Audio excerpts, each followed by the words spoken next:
ಎಲ್ಲರಿಗೂ ನಮಸ್ಕಾರ. ಕನ್ನಡತಿ ಗೃಹಿಣಿ ಕೈ ರುಚಿಗೆ ಸ್ವಾಗತ. ನಾನು ಸ್ಟವ್ ಹಚ್ಚಿ ಬಾಣಲಿ ಇಟ್ಟು ಎಣ್ಣೆ ಹಾಕಿದ್ದೀನಿ ಪಾನಿಪುರಿ ಮಾಡೋದಕ್ಕೆ. ಅದಕ್ಕೆ ಪೂರಿಗಳನ್ನು ಹಾಕ್ಕೊಳ್ತಾ ಇದ್ದೀನಿ. ಕರಿತೀನಿ ಪೂರಿಗಳನ್ನು. ಈಗ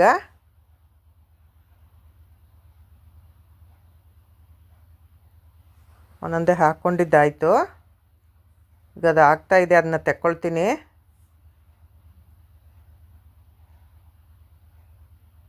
ಇಷ್ಟಾದರೆ ಆಯಿತು.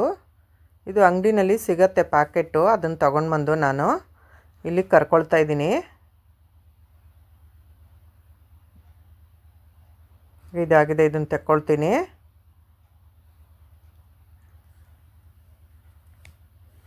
ಕೊನೆವರೆಗೂ ವಿಡಿಯೋ ನೋಡಿ.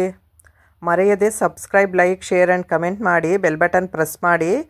ನೋಟಿಫಿಕೇಷನ್ ಬರುತ್ತೆ, ಆಗ ಮೊದಲಿಗೆ ವೀಡಿಯೋಗಳೆಲ್ಲ ಬರುತ್ತೆ. ಆಗ ನೀವು ಮೊದಲಿಗೆ ವೀಡಿಯೋಗಳನ್ನೆಲ್ಲ ನೋಡಬಹುದು. ಈಗ ತೆಗೆದಿದ್ದಾಗಿದೆ. ಇನ್ನೊಂದು ಸ್ವಲ್ಪ ಹಾಕ್ಕೊಳ್ತಾ ಇದ್ದೀನಿ. ಎಣ್ಣೆ ಚೆನ್ನಾಗಿ ಕಾದ್ಮೇಲೆ ಈ ಥರ ಒಂದೊಂದೇ ಪೂರಿಗಳನ್ನು ಹಾಕ್ಕೊಳ್ಳೋದು.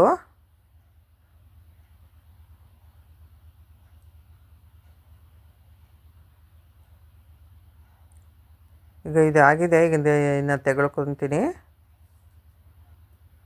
ಈಗ ಆಲೂಗಡ್ಡೆ ಒಂದು 4 ಮೀಡಿಯಮ್ ಸೈಜು ಬೇಯಿಸಿಟ್ಟಿದ್ದೆ, ಅದನ್ನ ಸ್ಮ್ಯಾಶ್ ಮಾಡ್ಕೊಳ್ತೀನಿ. ಸಿಪ್ಪೆ ತೆಗೆದಿಟ್ಟಿದ್ದೀನಿ.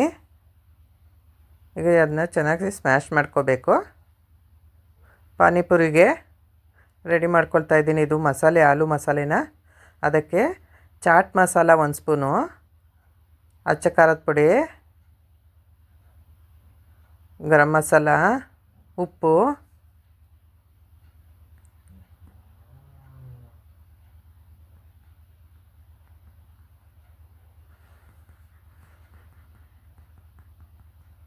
ಈಗ ಅದನ್ನೆಲ್ಲ 1 ಸ್ಪೂನಿಂದ ಮಿಕ್ಸ್ ಮಾಡ್ಕೊಳ್ತೀನಿ.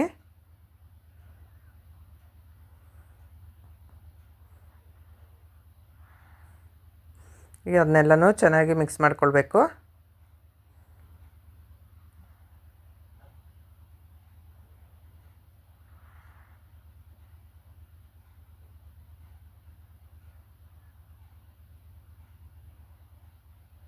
ಈಗ ಅದು ಮಿಕ್ಸ್ ಮಾಡಿದ್ದಾಗಿದೆ. ಅದಕ್ಕೆ ಸ್ವಲ್ಪ ಈರುಳ್ಳಿ ಹಾಕಿ ಮಿಕ್ಸ್ ಮಾಡ್ಕೊಳ್ತೀನಿ.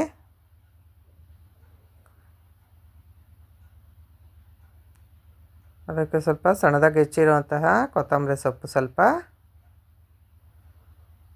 ಅದನ್ನ ಮಿಕ್ಸ್ ಮಾಡ್ಕೊಳ್ತೀನಿ.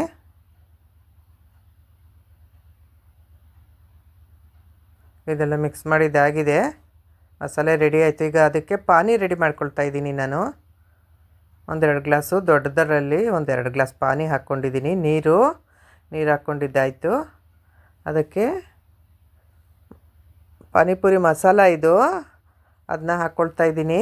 ಮಸಾಲಾನ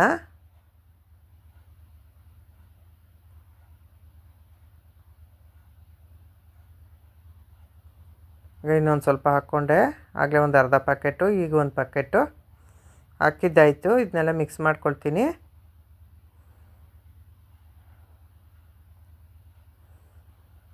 ನಾವು ಮನೆಯಲ್ಲಿ ಈ ಥರ ಎಲ್ಲ ತೊಗೊಂಡು ಬಂದು ಮಾಡ್ಕೊಂಡು ತಿನ್ನಬಹುದು. ರುಚಿಯಾಗಿರುತ್ತೆ. ಹೊರಗಡೆ ತೊಗೊಂಬಂದು ತಿನ್ನೋದಕ್ಕಿಂತ ಮನೆಯಲ್ಲೇ ಶುಚಿ ಆ್ಯಂಡ್ ರುಚಿ ಚೆನ್ನಾಗಿರುತ್ತೆ. ಹಾಗಾಗಿ ನಾನು ಮನೆಯಲ್ಲೇ ಪಾನಿಪುರಿನ ಮಾಡ್ತಾಯಿದ್ದೀನಿ. ತುಂಬಾ ಬೇಗ ಒಂದು 5 ನಿಮಿಷದಲ್ಲಿ ನಾವೆಲ್ಲ ರೆಡಿ ಮಾಡಿಕೊಂಡ್ರೆ ಒಂದು 5 ನಿಮಿಷದಲ್ಲಿ ಪಾನಿಪುರಿನ ಮಾಡಿ ತಿನ್ಕೋಬಹುದು ನಾವು. ಚೆನ್ನಾಗಿರುತ್ತೆ ಮನೆಯಲ್ಲಿ ಮಾಡಿ ತಿನ್ನೋದು. ಹೊರಗಡೆ ಹೋಗಿ ತಿನ್ನೋದಕ್ಕಿಂತನೂ ಬೇಗ ಮಾಡ್ಕೋಬಹುದು ನಾವು ಈ ಥರ ಮನೆಯಲ್ಲಿ.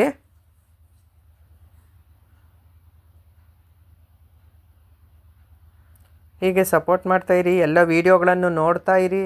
Friends ರಿಲೇಷನ್ಸ್ಗೆ share ಮಾಡ್ತಾಯಿರಿ. ನೋಡಿ, ಈಗ ಅದನ್ನು ನಾನು ಒಂದನ್ನು ಪೂರಿನ ಒಡೆದು ಈ ಥರ ಬೆರಳಿಂದ ಒಡೆಯೋದು. ಅಂದರೆ ಅದಕ್ಕೆ ಸ್ವಲ್ಪ ಆಲೂಗಡ್ಡೆದು ಮಸಾಲೆ ತುಂಬೋದು ಮತ್ತು ಈರುಳ್ಳಿ ಸ್ವಲ್ಪ ಹಾಕ್ತಾಯಿದ್ದೀನಿ. ಅದಕ್ಕೆ ಸ್ವಲ್ಪ ಪಾನಿ ಹಾಕ್ಕೊಳ್ಳೋದು. ಅದ್ರ ತುಂಬ ಹಾಕ್ಕೊಂಡು ತಿಂದರೆ ತುಂಬಾ ಟೇಸ್ಟಿಯಾಗಿ ತುಂಬಾ ಸಖತ್ತಾಗಿರುತ್ತೆ. ಈ ಥರ ಮಾಡ್ಕೋಬಹುದು ನಾವು ಮನೆಯಲ್ಲೇ. ತುಂಬ ಚೆನ್ನಾಗಾಗಿದೆ ಇದು.